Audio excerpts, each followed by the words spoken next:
রাজনৈতিক দলগুলোর সঙ্গে সংলাপে যেসব বিষয়ে ঐক্যমত প্রতিষ্ঠিত হয়নি তা স্বচ্ছতার স্বার্থে জনগণকে জানানো হবে বলে জানিয়েছেন জাতীয় ঐক্যমত কমিশনের সহসভাপতি অধ্যাপক আলী রিয়াজ।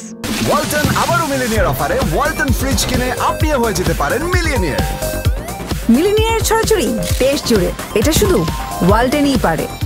আলী রিয়াজ বলেন, রাজনৈতিক দলগুলোর সঙ্গে সংলাপে কিছু মৌলিক বিষয়ে ঐক্যমত হয়েছে, আবার কিছু বিষয়ে এখনো মতৈক্য পৌঁছানো সম্ভব হয়নি।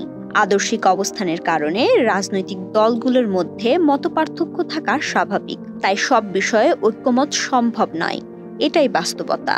তিনি বলেন, যেসব বিষয়ে ঐক্যমত প্রতিষ্ঠা করা যায়নি সেগুলো আমরা জনগণকে জানাবো স্বচ্ছতার স্বার্থে এবং ভবিষ্যতে রাজনৈতিক প্রক্রিয়ায় সিদ্ধান্ত গ্রহণে যেন জনগণ সহায়তা করতে পারে সে লক্ষ্যেই। আলী রিয়াজ জানান, ফেব্রুয়ারির মাঝামাঝিতে গঠিত জাতীয় ঐক্যমত কমিশনকে 6 মাস সময় দেওয়া হয়েছে, যার অর্ধেক সময় ইতোমধ্যেই অতিক্রান্ত।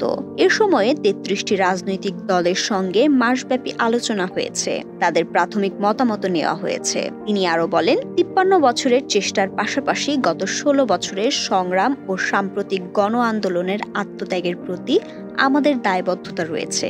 সেই দায় থেকেই আমাদের এই আলোচনা এবং আমরা আশা করি সকলে নিজ নিজ অবস্থান থেকে কাঠামোগত পরিবর্তনে সক্রিয় ভূমিকা রাখবেন।